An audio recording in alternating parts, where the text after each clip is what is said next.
அடுத்த 7 நாளில் உன் வாழ்க்கையை நீயே மாற்ற போகிற அப்படின்னு உனக்கு நம்பிக்கை இருந்தால் இந்த வீடியோ பதிவை முழுமையாக பாரு. யுத்தத்துக்குள்ளே போகலாமா?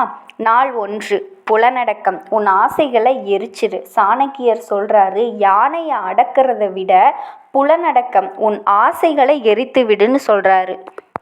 உன் ஐம்புலன்களை அடக்குவதே ஒரு அரசனோட முதல் வெற்றி. நமக்கு ஏன் சோம்பேறித்தனம் வருது? ஏன்னா நம்ம மூளைக்கு தற்காலிக இன்பம் தேவைப்படுது. காலையில் எழுந்த உடனே ஃபோனை தேடுறது, மணிக்கணக்காக ரீல்ஸ் பார்க்கறது, தேவையில்லாத அரட்டைகள், இது எல்லாமே உன்னோட சக்தியை உறிஞ்சும் கரையான்கள். இன்னைக்கு ஒரு நாள் உன்னோட ஸ்மார்ட் ஃபோன் உனக்கு கிடையாது. உன்னோட ஃபோன் அணைக்கப்படணும். யார் மெசேஜ் பண்ணியிருக்கா, யார் கால் பண்ணியிருக்கா அப்படின்னு இந்த உலகம் என்ன பேசுதோ அப்படின்னு உள்மனம் உன்னை வற்புறுத்தும்.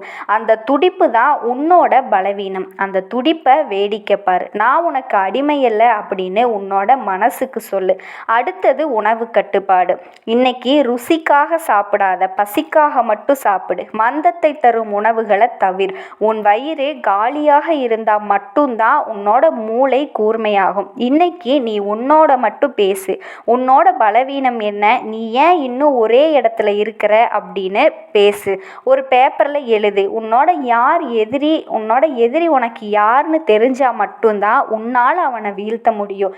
இன்னைக்கு உன்னோட மனசோட போர் செய். முதல் நாள் ரணமாக இருக்கும், ஆனால் முதல் நாள் ரணமாக இருக்கும், அடுத்த நாள் ஞாபகம் வச்சுக்கோ, இரும்பு நெருப்பில் வெந்தால் மட்டும்தான் அது ஆயுதமாக மாறும்.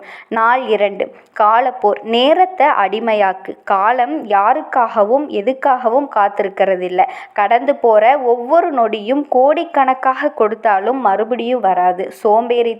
சோம்பேறித்தனத்தோட மறுபெயர் தான் நாளை. புரியுதா? நாளைக்கு பார்த்துக்கலாம் அப்படின்னு நீ சொல்கிற ஒவ்வொரு முறையும் உன்னோட வெற்றியை 1 வருஷம் தள்ளி போடுற. அதிகாலை 4 மணிக்கு நீ விழித்திருக்க வேண்டும். சூரியன் உன்னை எழுப்பக்கூடாது, நீ சூரியனை எழுப்ப வேண்டும். இந்த உலகம் தூங்கி கொண்டிருக்கும் போது நீ உன்னோட இலக்கை நோக்கி ஆரம்பிச்சின்னா இயற்கையே உனக்கு துணையா நிற்கும். அதிகாலையில் இருக்கும் அந்த அமைதி உன் மனசில் இருக்கிற குப்பைகளை அமற்றும். இன்று நீ ஒரு லிஸ்ட் செய். இன்னைக்கு நீ முடிக்க வேண்டிய வேலைகளை, முக்கியமான வேலைகளை மட்டும் எழுது. அதை முடிக்கிற வரைக்கும் ஓய்வெடுக்கக்கூடாது. வேலைகளுக்கு நடுவில் ஓய்வெடுக்கிறது சோம்பேறித்தனம் கிடையாது, ஆனால் வேலையை தொடங்காமல் தள்ளி போடுறது மிகப்பெரிய குற்றம். ஒரு அரசன் தன்னோட ராஜ்யத்தோட ஒவ்வொரு நொடியையும் கறக்கிடுவான். நீ உன்னோட வாழ்க்கையோட அரசன் அப்படின்னா உன்னோட நேரம் எப்படி செலவாகுது அப்படிங்கிறதுல உனக்கு கணக்கு இருக்கணும். இன்னைக்கு ஒவ்வொரு நிமிஷத்தையும் உன்னோட முன்னேற்றத்திற்காக செதுக்கு. நாள் 3, சுற்றுப்புற தூய்மை. நச்சு மனிதர்களை நீக்கு. சாணக்கியர் நட்பை பற்றி மிக கடுமையான உண்மைகளை சொல்றாரு.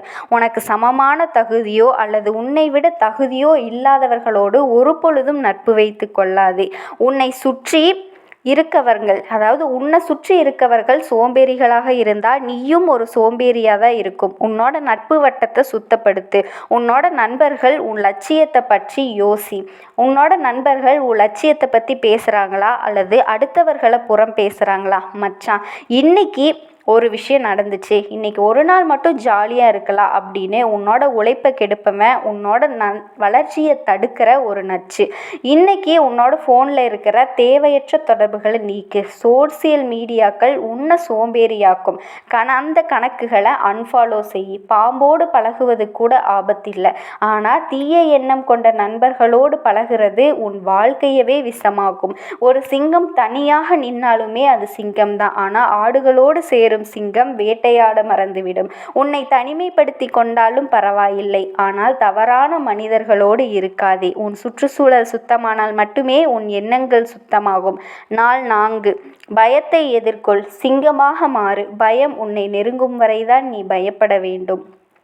அது உன்னை தொடப்போகிறது என்றால் அதை நேருக்கு நேர் நின்று தாக்கு. சோம்பேறித்தனத்திற்கு பின்னால் ஒரு பெரிய பயம் ஒளிந்திருக்கும். நம்மால் முடியுமா?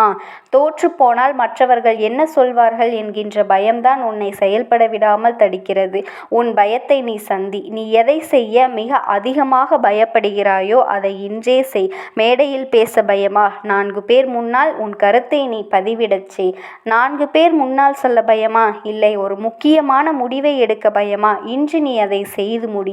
பயம் பயம் என்பது ஒரு மாயத்திரை. அதை நீ கிழிக்கும் வரைதான் அது உன்னை மிரட்டும். நீ பயந்து போவதில் அவமானமில்லை. ஆனால் பயந்து செயல்படாமல் இருப்பதில்தான் மிகப்பெரிய அவமானம் இருக்கிறது. எதிரிக்கு உன் பலத்தை விட உன் பயம்தான் பெரிய ஆயுதம். உன் பயத்தை நீ கொன்றுவிட்டால் உன்னை வீழ்த்த இந்த உலகத்தில் எவனும் இல்லை. பலவீனத்தை உன் பலமாக மாற்று. நீ ஒரு போர்வீரன் என்பதை நீயே உனக்கு நிரூபித்து காட்டு.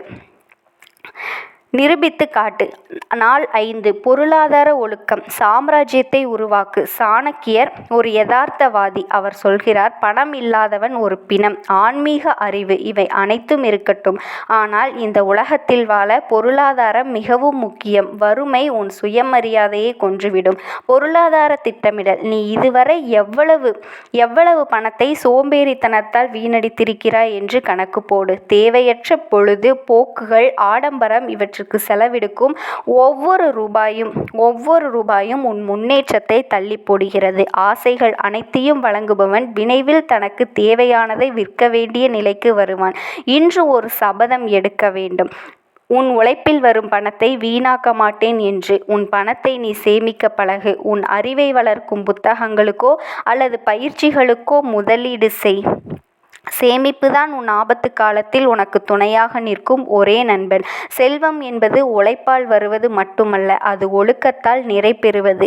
இன்று அந்த சாம்ராஜ்யத்திற்கான அஸ்திவாரத்தை போடு. நாள் 6. மன வலிமை. உன்னை நீயே செதுக்க வேண்டும்.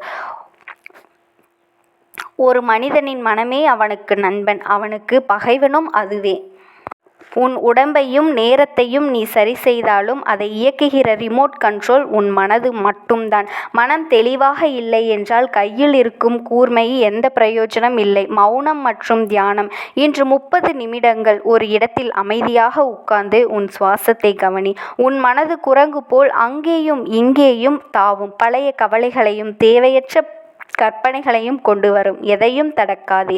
ஒரு சாட்சியாக நின்று கவனி. உன் மனது உன்னை மீண்டும் சோம்பேறித்தனத்திற்கு இழுக்கும். இவ்வளவு செய்தாயே போதும், இன்று ஒரு நாள் ஓய்வெடு என்று கெஞ்சும். அந்த இடத்தில் என் மனதிற்கு நான் அடிமையல்ல, மனதுதான் எனக்கு பணியாளர் என்று உறுதியாக நில். மௌனம் உன் சக்தியை வீணாக்காமல் உனக்குள் சேமிக்கும். இன்று நீ எடுக்கும் இந்த அமைதி நாளை எடுக்கப் போகும் போருக்கு தயார்படுத்தும். அமைதிதான் ஒரு மனதின் மிகப்பெரிய பலம். நாள் 7. புதிய பிறவி. லட்சிய பிரதாதிபதி வந்துவிட்டோம். இன்று 7வது நாள். இந்த ஒரு வாரம் நீ கஷ்டம் செய்த தியாகம், உன் ஆசைகளை கொன்ற விதம், இவை அனைத்தும் இது எல்லாமே இன்று உன்னை ஒரு புதிய மனிதனாக நிறுத்தியிருக்கிறது. கண்ணாடி முன்னாடி போய் நின்று அந்த பழைய சோம்பேறித்தனமான கண்கள் இப்பொழுது அங்கே இருக்காது. அதில் ஒரு லட்சிய வெறி உன் கண்களுக்கு தெரிய ஆரம்பிக்கும். சாணக்கியர் சந்திரகுப்தனை உருவாக்குவதற்கு முன்னால் செதுக்கினார். இன்று நீ உன்னை செதுக்கி ஒரு சிற்பமாக்கி விட்டாய். இன்று உன் இறுதி சபதம் எடுத்தால் இந்த 7 நாள் கற்றுக்கொண்ட ஒழுக்கத்தை என் வாழ்நாள் முழுக்க கடைபிடிப்பேன். என் இலக்கை அடையும் வரை என் மூச்சு அடங்காது என்று உனக்குள்ளேயே சத்தியம் பண்ணிக்கொள். சாணக்கியர் நான் அழிப்பேன் என்று சபதம் எடுத்தது போல நீ உன் வறுமையையும் சோம்பேறித்தனத்தையும் அழிப்பேன் என்று சபதம் எடு, உறுதியெடு. இந்த வீடியோ இதோடு முடியலாம். ஆனால் உன் சாம்ராஜ்யம் இங்கிருந்துதான் உருவாகின்றது. நீ இப்பொழுது ஒரு சாணக்கியன். வீழ்ச்சி உனக்கு கிடையாது. எழுந்து வா. இந்த உலகம் உனக்காக காத்து கொண்டிருக்கிறது. முன்னேறி போய்கொண்டே இரு. இந்த 7 நாள் உன்னை மாற்றும் என்று நம்புகின்றேன். நிச்சயமாக நடக்கும்.